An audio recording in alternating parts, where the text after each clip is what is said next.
할렐루야. 할렐루야. 인사하십시다. 잘 오셨습니다.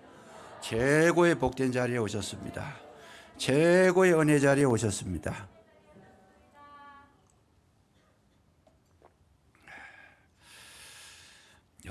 우리 기독교의 어떤 그 흐름을 우리가 한번 이 시간 살펴보기를 원하는데, 특별히 가장 기독교가 발달했던 지역이 유럽 지역이잖아요. 유럽 지역인데, 그런데 그 지역에 일어났던 일들을 가만히 살펴보면 굉장히 우리가 이해할 수 없는 일들이 많이 일어났습니다. 이해할 수 없는 일들이라는 것이 뭘까? 복음이 유럽 지역을 이렇게 충만하게 전파되어져서 복음이 들어갔을 때, 그 복음이 활성화된 것이 아니고 오히려 복음이 들어간 것 때문에 유럽이 오히려 타락했던 그런 시대가 있었습니다. 중세 시대. 콘스탄티누스가 AD 313년에 기독교를 그렇게 국교로 인정을 하고 난 다음에 굉장히 부흥을 하게 됩니다. 부흥을 하게 되는데, 그 부흥을 하게 됐던 것이 화근이 되어버립니다. 어떤 화근이냐 하면, 너무 이 교회가 활성화되고 이렇게 복음이 충만하게 이렇게 일어나다 보니까 교회가 타락하기 시작하는 거죠. 힘이 생기니까. 그래서 교회가 이제 많은 그런 어떤 일들을 하는 가운데 국가의 모든 일들을 간섭하게 되고, 저들이 주도권을 잡게 되고, 이 교권이 너무 강해져 가지고 교황제도가 생기고, 그래서 저들이 생사 여탈권을 가지고 있고 성경에도 없는 모든 것을 자기 마음대로 결정해 버리고, 그래서 타락을 하기 시작합니다. 그랬을 때에 도저히 이해할 수 없는 일들, 심지어는 이 성직자들이 그야말로 해서는 안 될 일들을 서슴지 않고 했던 가운데 아내를 두고, 원래 신부들은 아내를 두면 안 되는데 아내를 두고, 그것도 모자라서 또 첩을 두고, 그러니까 성적으로 굉장히 문란하게 되고 국가의 모든 이제 정치에 간섭하게 되고, 그렇게 하다 보니까 타락하기 시작한 거죠. 그랬을 때에 그 타락하는 그 시대 속에서 도저히 이렇게 있어서는 안 되겠다고 하는 거룩한 결심을 했던 무리들이 그 자리를 떠나게 돼서 어디로 가느냐 하면 수도원을 형성하게 되는 거죠. 그래서 우리는 하나님을 섬길 때 이런 모습은 아니다. 이건 정말 잘못된 것이고 성경적인 것도 아니고 진리도 아니다. 그래서 수도원 운동이 활성화되게 되는 거죠.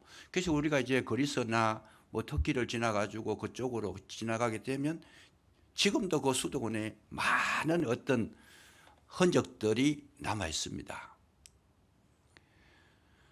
그 가운데서도 우리가 가장 눈여겨볼 수 있는 수도원 몇 가지가 있는데, 프란체스코 수도원, 베네딕토 수도원, 그리고 까르멜 수도원, 이런 것은 굉장히 활성화됐고 많은 사람들이 모여서 정말 하나님과의 그 관계만을 생각하며 믿음으로 살려고 하는 거룩한 무리들이 형성이 됐죠. 그 가운데에서 오늘 우리가 한번 서로 나누려고 하는 것은 까르멜 수도원인데, 그 까르멜 수도원에 로렌서 형제라고 하는 사람이 하나님의 임재 연습이라고 하는 그런 책을 내게 되는데, 이분이 어떤 사람이냐 하면 전쟁에 나가가지고 부상을 당합니다. 부상을 당해가지고 절름발이가 돼요. 그래서 무슨 일을 하려고 해도 할 수도 없고, 그래서 먹고 살아야 되고, 그러니까 그 수도원을 찾아가서 제가 이 수도원에 모든 허드렛 일을 하겠습니다. 그래서 수도원에 그야말로 취직을 하게 되는 거죠. 취직을. 그래서 이제 이 로렌스라는 사람이 수도원에 취직을 해가지고 하는 일이 부엌에 가서 음식을 만들고 그릇을 씻고 뭐 이렇게 부엌에 이제 봉사하는 그런 일을 하게 되는데, 근데 얼마 동안 시간이 지나가다 보니까 수도사들이 모여서 정말 하나님 말씀을 묵상하고 하나님의 그 은혜가 나타나는 그러한 장소가 형성되어 있는 그곳에 모인 그것보다는 부엌에 일하는 로렌스가 있는 그 부엌에서 하나님의 영광이 나타나더라는 거예요. 하나님의 은혜가 충만하게 그곳에 임하더라는 거예요. 많은 수도사들이 있는 그곳이 아니고 부엌에 하나님의 놀라운 역사가 나타나더라는 거죠. 그래서 깜짝 놀란 거예요. 이 많은 수도사들이 지금 묵상을 하고 하나님을 바라보고 영성적인 측면을 키우고 있는데 여기가 아니고 어떻게 부엌에 하나님의 역사가 나타나는가? 기적이 나타나게 되고, 그래서 알아봤더니 이 로렌스라고 하는 사람이 부엌에서 음식을 만들고 불을 떼고 그릇을 씻고 하는 모든 일을 할 때마다 뭘 했는가? 이 사람은 그냥 한 것이 아니고 그 불을 떼는 허들의 일을 하면서 거기에 자기 나름대로 영성을 키운 거예요. 어떤 영성이냐? 불을 떼면서 그냥 불 뗀 것이 아니고 하나님의 내 속에도 이 불꽃과 같은 성령의 불꽃을 피워 주시옵소서. 그러면서 그 하는 하나하나의 모든 그런 어떤 일들 가운데 하나님과 연관시켜서 하나님과의 관계를 회복하고 있더라는 거예요. 예를 들어서 그릇을 씻으면 이 그릇이 깨끗하게 씻긴 것처럼 제 마음도 깨끗하게 씻어 주옵소서. 이렇게 한다라는 것이요. 음식을 만드는데도 뭐예요? 주님께 드리는 심령을 가지고 이 음식을 정성스럽게 그렇게 만들었더라. 뿐만 아니고 수도사들의 구두를 닦아주는데 그 구두를 닦을 때에도 종의 심정으로, 주님을 섬기는 심정으로 아주 정성스럽게 힘을 다해서 그렇게 닦았더라는 거죠. 그러니까 진짜 하나님의 거룩한 영이 어디로 임했는가? 이 로렌스 형제에게 임한 거예요. 그래서 정말 우리가 할 수 없는 일을 이제 겪게 되는데, 이 로렌스 형제가 그렇게 영광을 나타내고 하나님의 역사가 나타나게 되니까 까르멜 수도원에서 할 수 없는 일을 합니다. 그 할 수 없는 일이 뭐냐? 원래 수도원의 원장은 이 수도사도 그렇지만은 장애가 있는 사람은 법적으로 못하게 되어져 있어요. 그런데 이 로렌스라고 하는 사람은 부상을 당해가지고 절름발인데 전체 수도사들의 회의에서 뭘 결정하는가 하면 로렌스를 수도원 원장으로 세우자. 그래서 최초의 장애자가 수도원 원장이 되는 놀라운 그런 일이 거기에서 일어나게 된 거죠. 정말 불가능한 일이 일어난 거예요. 신체적으로도 그렇고, 그는 많은 공부를 한 사람도 아니고 수도사도 아니고 전혀 자격이 없어요. 그럼에도 불구하고 그 영성이 깊어지니까 모든 사람이 거기에 감화를 받고 그를 존경하게 되고, 거기 하나님 살아계심을 인정해서 하나님께서 인정한 사람인데 우리가 세우지 못할 이유가 없다. 수도원 원장으로 세웠다는 거예요.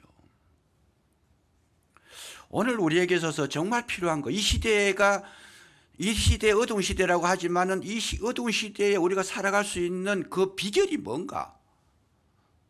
한 가지밖에 없다라는 거죠. 그게 뭐냐? 저와 여러분의 영성이 회복되면 모든 것이 회복될 줄로 믿으시기 바랍니다.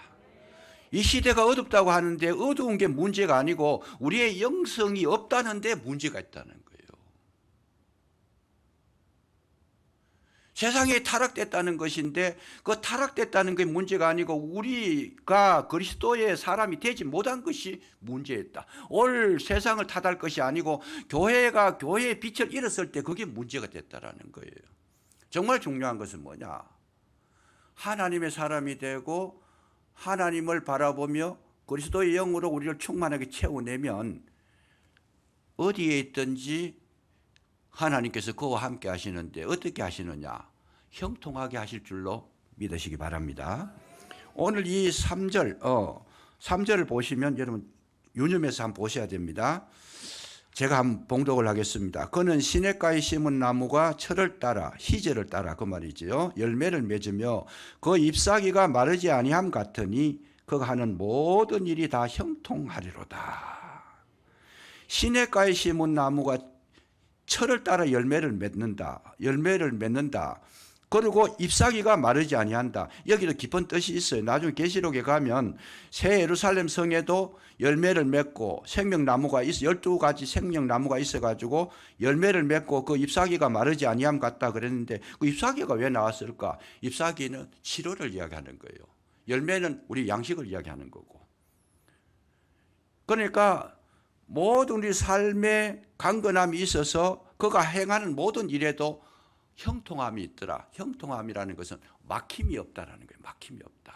무슨 일을 해도 그냥 문이 열려져 가지고 그 하는 모든 행사가 승리하게 되더라. 세상 말로 하면 성공하게 되더라. 그 말이죠. 그래서 여기서 우리가 눈여겨볼 게 있습니다. 오늘 이 3절을 중심으로 우리 말씀 나누려고 하는데 그는 시냇가에 심은 나무가 그래 시냇가에 심은 나무. 이 시냇가에 심은 나무라는 것은 거기 이스라엘 지경을 우리가 잘 아셔야 되는데 여기에서 우리가 알 수 있는 것은 이 시냇가는 자연적인 시냇가가 아니고 인공적인 시냇가, 만들었던 시냇가다. 그리고 심겨진 나무라는 거예요. 여기 심은 나무, 의도적으로 심겨진 나무다. 그러니까 아무 때나 뭐 생긴 나무가 아니고 시내를 흐르게 물을 흐르게 해서 그 가에다가 나무를 심었는데 계획적으로 의도적으로 심겨진 그 나무는 열매를 맺는데 열매뿐만 아니고 잎사귀가 마르지 아니하고 철 따라 열매를 맺고 형통하게 되더라. 놀라운 축복을 지금 여기에 선언하고 있어요. 오늘 여기에 비밀이 있습니다. 이 비밀을 우리가 나누려고 하는데 여기에 이 나무는 하나님께서 옮겨 심은 나무다. 어디 딴 데 있었던 것을 옮겨 심었던 나무다.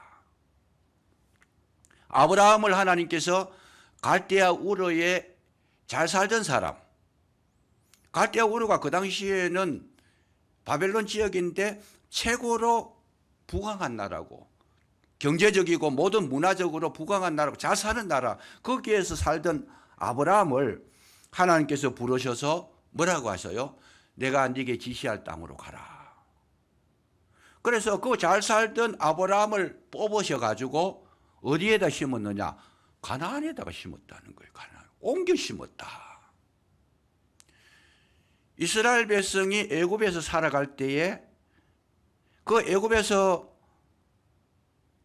비록 노예지만은 저들이 부족함이 없이 그 주들의 말대로 할 것 같으면 뭐 고기도 먹었고 채소도 부추와 파, 마늘 좋은 거 다 먹어가면서 그렇게 살았는데 그 애굽에서 뽑아가지고 가나안 땅으로 옮겨 심었다. 이런 뜻이에요. 그냥 하나님께서 의도적으로 옮겨 심은 거예요. 오늘 비밀이 있는데 그러면 하나님께서 왜 가나안 땅으로 저들을 옮겨 심었을까? 가나안 땅이 정말 좋은 땅이었을까?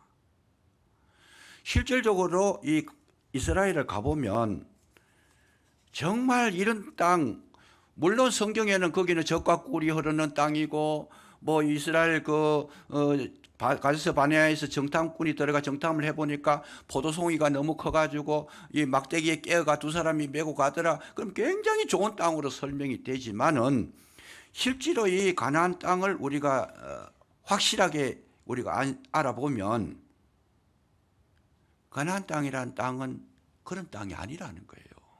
성경을 들여다보니까. 가나안 땅은 굉장히 협소한 땅이고 골짜기 산이 많고 그 가나안 땅은 그야말로 살기가 어려운 땅이다. 굉장히 힘든 땅이다. 뿐만 아니라 사방에 적군이 있다는, 사방에 적군이 있다. 북쪽으로는 뭐가 있어요? 아람과 두로와 시돈이 있고, 저쪽으로 서쪽으로 가면 블레셋 나라가 있고, 동쪽에는 모압과 암몬이, 남쪽에는 에돔 족속이, 사방에 적들로 둘러싸인, 지금도 그렇잖아요. 그 땅은 지금도. 그리고 조금 더 멀리는 애굽이 있고 바벨론이 있고 아수르가 있고 강대국이 둘러싸여 있어서 이 가나안 땅, 이스라엘 땅은 정말 사람이 살 수 없는 땅이고 힘든 땅이고 어려운 땅이라는 거죠. 그래서 이 성경을 가만히 들여다보니까 진짜 가나안 땅이 좋은 땅인가? 아니다는 거예요. 신명기 11장 11절 12절에 보면 이런 내용이 나와요. 가나안 땅은 애굽 땅과 같지 아니하니 거기에서는 너희가 파종한 후에 발로 물대기를 채소밭에 댐과 같이 하였거니와, 이건 뭐냐 하면 애굽 땅에는 물이 많아가지고 굉장히 농사 짓기도 좋고 정말 살기 좋은 땅이 애굽 땅이었어요. 그 애굽 땅에는 나일강이 있어가지고 나일강이 매년 이래 홍수가 나가지고 이 부토, 다시 말하면 좋은 땅을 갖다가 썰고 내려와가지고 덮어버리니까 무엇이든지 심으면 곡식이 막 너무 잘 되는 거예요. 그게 애굽 땅이에요. 그래서 이스라엘 백성이 살던 고센 땅에는 농사가 너무 잘 돼요. 그냥 심기만 하면 그냥 제대로 되는. 그래서 물이 풍성한 곳이 애굽이고 농사가 잘 되는 거, 땅이 좋은 거, 그것이 애굽인데, 근데 가나안 땅은 그렇지 아니하더라는. 가나안 땅은 산과 골짜기가 있어서 하늘에서 내리는 비를 흡수하는 땅이다.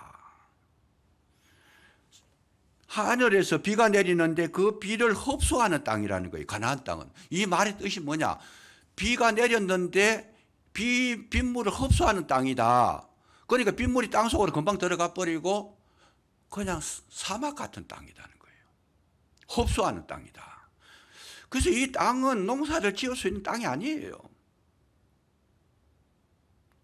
이스라엘 사람들이 한국에 와서 보고 한국같이 좋은 땅에 사는 거 축복이라고 자기들은. 그런데 이스라엘에는 전혀 그런 농사를 자연적으로 지을 수 없는 땅이고 거기에는 건기와 우기가 있어가지고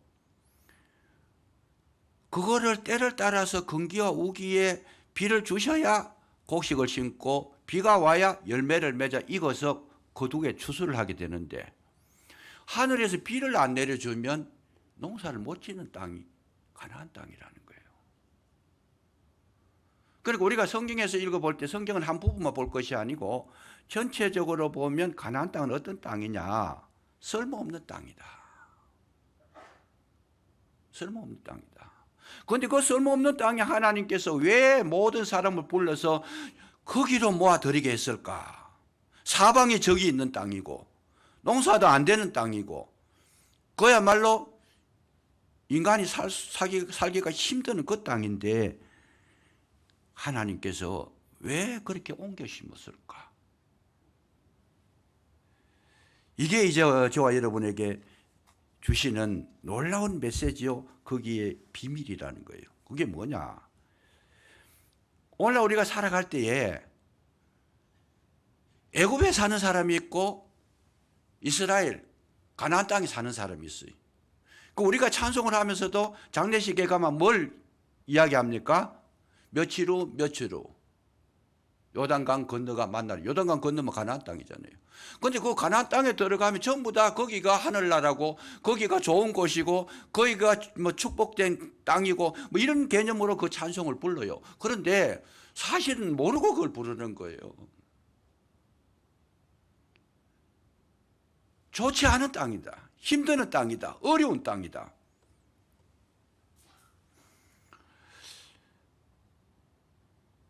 그래서 잘 살려고 하면 애굽으로 가야 돼. 애굽으로.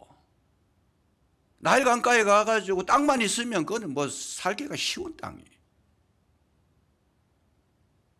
가나안 땅에 들어가면 힘들고 어렵고 애를 써야 되고 노력을 해야 되고 거기에는 수고를 해야 뭔가 얻을 수 있는 곳이다. 그러면 가나안 땅으로 하나님께서 왜 불러주셨을까? 이게 이제 비밀입니다. 이 비밀을 우리가 해결해야 됩니다. 왜 해결해야 되느냐? 애굽에는 무엇이든지 하면 잘 되게 잘 사는 동네, 뭐 하여튼 성공하는 동네라면 가나안 땅은 안 되는 동네다는 거예요. 반대예요. 잘 보셔야 돼요. 이게 비밀이에요. 안 되는 땅이다. 그런데 단 한 가지 조건이 있어요. 어떤 조건이냐? 가나안 땅에서 잘 되려고 하면 반드시 하늘을 쳐다봐야 되고 하늘에서 비를 내려주셔야지 잘 되는 거예요. 그 말의 뜻이 뭔가? 애굽 땅에는 자기가 노력만 하면 잘 사는 곳이지만은 가나안 땅에는 노력 가지고 되는 곳이 아니고 하나님께서 은혜를 주셔야 사는 땅, 우리가 은혜를 받아야 사는 땅이 가나안 땅이라는 거예요. 가나안 땅에 들어간 사람은 하나님을 바라보지 않으면 못 사는 땅이 가나안 땅이라는 거예요. 놀라운 비밀이 여기에 담겨 있다는 거죠. 오늘도 우리가 이 세상에 살아갈 때에 쉽게 사는 사람이 있는 반면에 어렵게 사는 사람이 있는데 무엇을 해도 대충 해도 아무렇게나 해도 말씀대로 안 살아도 잘 되는 사람이 있어요. 그냥 가가지고 꼭지 뭐 휙뿌리 놓으면 막 자라가지고 막 30배, 60배, 100배의 결실함을 얻고 막 풍성하고 양식이 막 넘치고 대충 해도 되는 사람이 있는데 대충 하면은 절대로 곡식이 얻을 수 없는 사람이 있어요. 그게 어디냐? 가나안 땅에 사는 사람들은 하나님을 바라보지 아니하면은 전혀 얻을 게 없는 땅이 가나안 땅이래. 그래서 우리가 신앙생활 하면서 뭐예요? 오직 모든 문제가 일어나게 될 때 그 문제를 해결하는데 하나님을 바라보고 말씀과 기도 속에서 영성이 깊어지면 하나님께서 주시는 그 은혜를 받으면 그 땅에서는 정말 젖과 꿀이 흐르는 땅이고 복된 땅이고 시절을 쫓아 열매를 맺는 땅이고 정말 거기에는 형통함이 있는 땅이더라. 그래서 가나안에 사는 사람들은 하나님이 없으면 못 사는 땅, 그런 땅으로 모아들인 민족이 이스라엘 민족이라는 거예요. 아무 데나 가서 잘 사는 사람은 애굽의 사람이다. 그래서 오늘 이 비밀을 우리가 모르니까 나는 뭐 말씀대로 안 살고 대충 하고 뭐 그냥 적당하게 살아도 사업도 잘 되고 벌도 안 받고 형통하더라, 잘 되더라, 문제가 없더라. 이 사람은 뭐예요? 버리운 사람이라는 거예요. 애굽에 속한 사람이라는 거예요. 아직까지 홍해를 건너지 못한 사람이라는 거죠. 가나안에 들어간 사람은 하나님을 붙들지 않으면 못 사는, 조금만 실수하고 조금만 문제가 있어도 하나님께서 금방 거기에 대해서 징계가 들어오는 땅, 그 땅이 바로 가나안 땅이다. 그래서 하나님께서 가나안 땅으로 옮겨 심었다고 했을 때는 너는 나만 바라보라, 이 의미로 옮겨 심은 거예요. 이스라엘 백성이 가나안 땅에 들어갔을 때 그 유대 그 가나안 땅에 들어갔을 때 저들은 어떻게 해야 살아나느냐? 하나님이 주시는 그 양식을 먹어야, 은혜를 받아야, 성령의 역사가 있어야 살아갈 수 있는 사람들이 모인 곳이 지금으로 말하면 이스라엘이고 가나안 땅이라는 거예요. 이 비밀을 우리가 모르고 그냥 가나안 땅 뭐 좋은 땅이다, 천국이다, 뭐 젖과 꿀이 흐르는 땅이다, 뭐 제대로 잘 되는 땅이다, 이렇게 생각하면 큰 오살이 나는 거죠. 가나안에 사는 사람들은 하나님의 은혜가, 하나님 위에서 내리는 그 비가 때를 따라서 흡족한 비가 내리지 아니하면 한 톨도 곡식을 얻을 수 없는 땅이 가나안 땅이라는 거죠. 주의해야 됩니다. 우리가 신앙생활 하게 될 때 대충 해도 되더라, 나는 뭐 적당하게 거짓말 해도 잘 되더라, 아무렇게나 살아도 뭐 돈도 잘 벌리더라, 위험한 거예요. 그건 왜? 아직 애굽에 속한 사람, 아직까지 하나님의 은혜 속에 있지 못한 사람들, 땅에 속한 사람들, 육에 속한 사람들, 보이는 것만 보고 나가는 사람들. 그러나 이 가나안에 들어간 사람들은 오직 하나님을 바라보며 그 은혜를 구하고 때를 따라 돕는 그 은혜의 비를 기다리고 있는 그 사람들, 그 눈을 들어서 철저하게 하나님만 바라보는 사람들이 사는 곳이 가나안 땅이라는 거죠. 그렇게만 하면 하나님은 어떻게 하느냐? 모든 것을 내가 채워주겠다는 거예요. 그래서 옮겨 심을 때는 뭐냐? 너는 나만 바라봐라. 하나님을 섬기고 하나님의 말씀을 듣고 하나님으로 만족하고 하나님께 그 말씀의 인도하심을 받으며 주님만 바라보고 나아갈 때 너희들이 걱정할 것은 없더라 그 말이에요. 없더라. 그래서 신명기 6장 10절 이하에 보면 어떻게 기록해놨느냐? 너희들이 가나안 땅에 들어가 가지고 살 때 오직 하나님을 바라보게 되면 너희들에게 주시는 하나님의 복이 어떤 복이냐? 건축하지 아니하는 집에 살게 될 것이고 채우지 아니하는 물건을 채우게 될 것이고 파지 아니하는 우물을 마시게 될 거고 심지어는 심지 않은 포도원 감람나무 열매를 먹을 것이고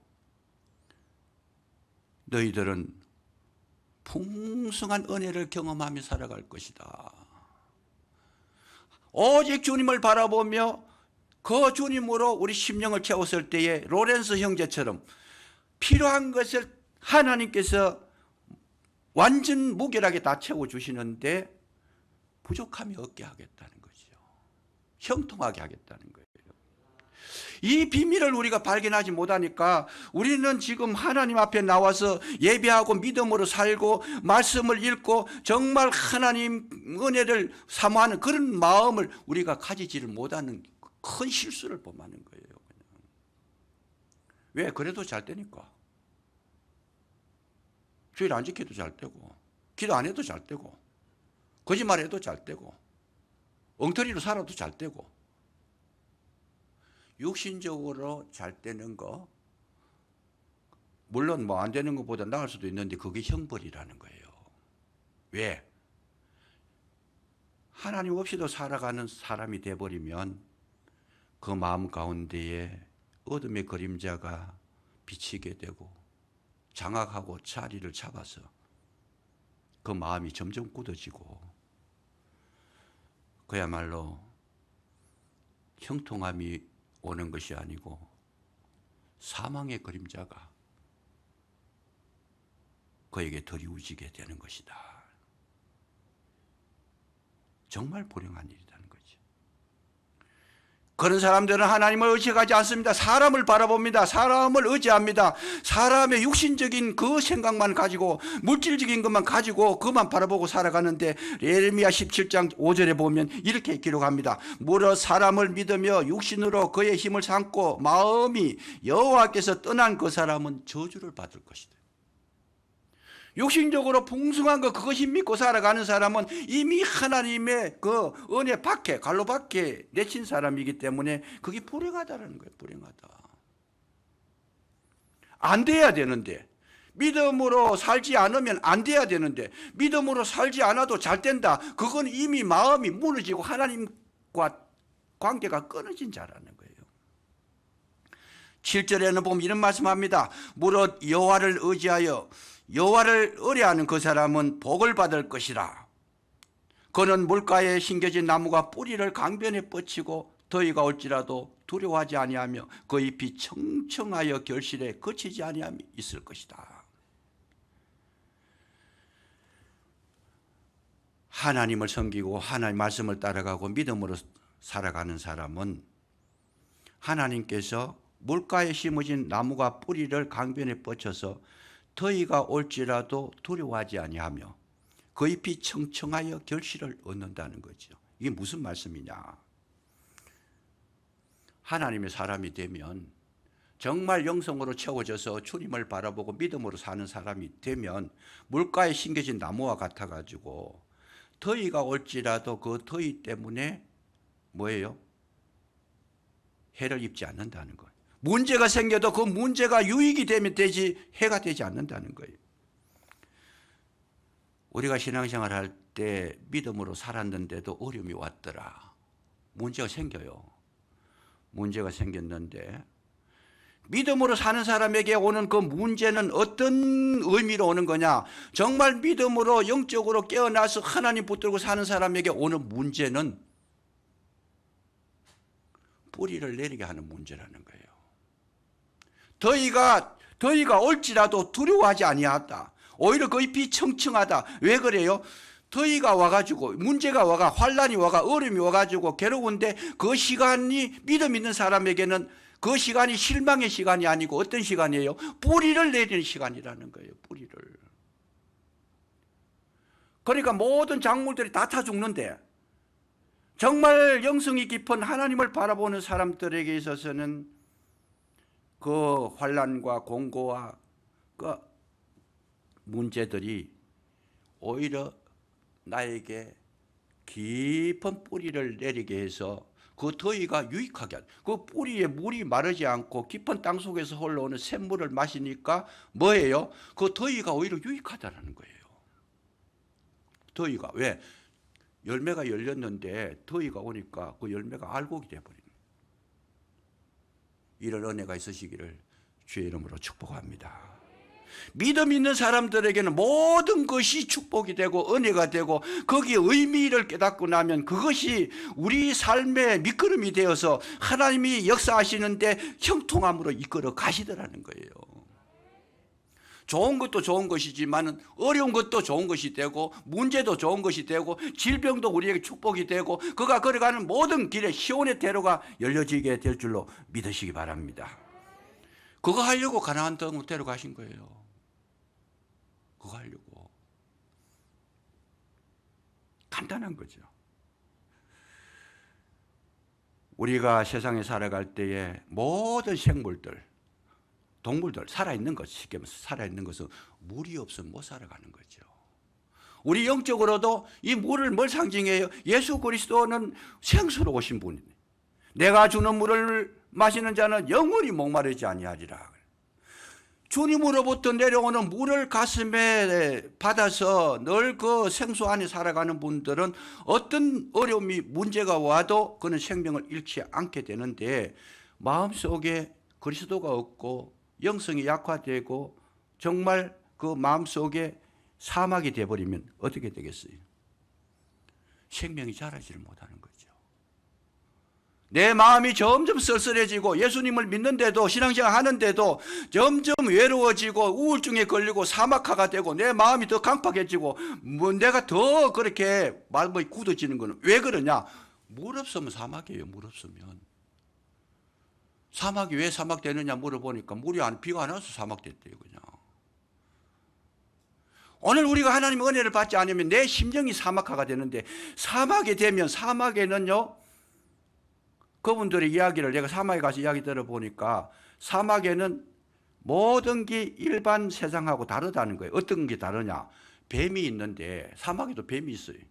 근데 일반 사회에 이제 보통 나라에서 있는 뱀하고 사막에 있는 뱀하고 차이가 있는데 어떤 차이냐? 사막에 있는 뱀은 독이 강하대요, 아주. 사막에 있는 뱀한테는 물리면 못 산대요, 그냥. 그러니까 황폐한 가운데 하나님의 생수 예수 그리스도의 물을 마시지 못하고 사는 사람들 마음이 독해지는 거예요. 강팍해지는 것이에요. 완악해지는 거예요. 그 생수를 못 마시니까 자기 스스로가 이렇게 안 하면 안 되는 그 사막이 돼버리니 사막화가 돼버리니까 자기만 황폐한 것이 아니고 주변도 다 황폐하게 만들어버려요. 거기에 물리면 죽는 거예요. 그래서 하나님의 복이 뭐냐? 물가에 심기진 나무가 되면